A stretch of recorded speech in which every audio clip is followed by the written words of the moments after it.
Well, in a piece for Leo Weekly, that's a paper in Louisville, Black Lives Matter organizer Chanel Helm offered some tips for defeating racism, and it reads like a mixture of Mao's Little Red Book and your third-grade Christmas card list. Helm's list includes telling white people to give their homes away to black people and asking white women to get white men in their workplace fired. Jasmine Rand is an attorney and a Black Lives Matter supporter, and she joins us tonight. Jasmine, thanks a lot for coming on.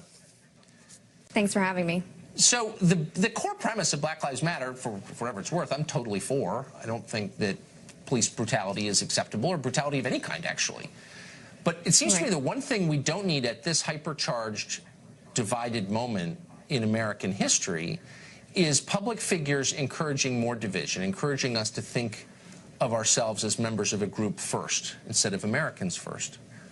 And this piece seems like a perfect example of that. Here's Chanel Helm's second recommendation for making the country better. Quote, white people, if you're inheriting property you intend to sell upon acceptance, give it to a black or brown family. You're bound to make that money in some other white privileged way. That's just attacking people, right? I mean, how can you be for that? Well, first, I don't want my words taken out of context. So I don't agree with every bullet point of the list that she's drafted. However, I do understand the underlying messages and principles. And I think that the underlying messages and principles are something important for our nation to understand. Carlson, you and I both grew up with white privilege, which means we didn't have to think about race first while growing up. That's not true for many African Americans and for many Latino people. And I think that we need to acknowledge that important and distinct difference. And I think that's, let me stop right there. You actually, I mean, what you're doing is making a generalization based on race, which is the textbook definition of racism. You're assuming that a person's race is the most important thing about him. There are plenty of white people in this country who grew up with no privilege at all, and there are a lot of black people, including some in my neighborhood, who are very privileged and great people. And you know what I mean? Like, a person's race is not always the most important thing about that person, but you seem to think it is.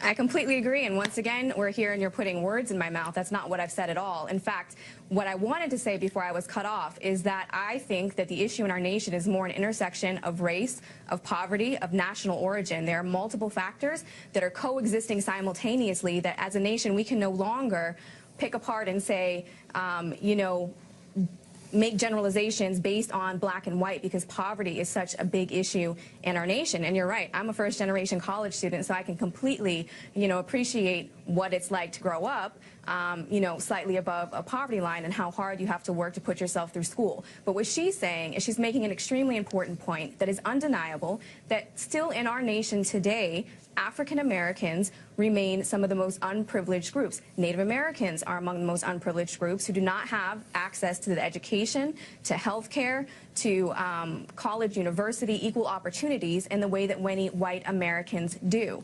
And what she's calling upon white Americans to do is to call out racist. Slow down. Okay, hold on. She's first of all, she's addressing this to white people, okay, which by its nature is divisive, and I would argue racist, as if all white people have something in common that's meaningful. They don't at all. I mean, a recent arrival from New Zealand has nothing in common with my kids. You know what I mean? It's like the premise itself is false. And she's basically saying, give your house or your possessions to someone of a certain color. Again, she's assuming that the person's color is the most important thing. Why would you want to be in the same world as someone like this? Why would you defend this? I don't understand.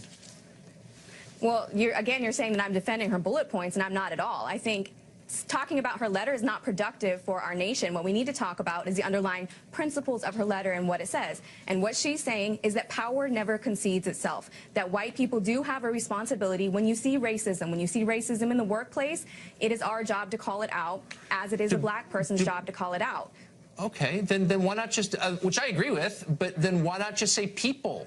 Why are you and why is she using people's race as a category? Why don't you say Americans? If you see someone say something ugly, you know, you've got a responsibility to try to make it better. Why are you referring to people by their race? I don't understand.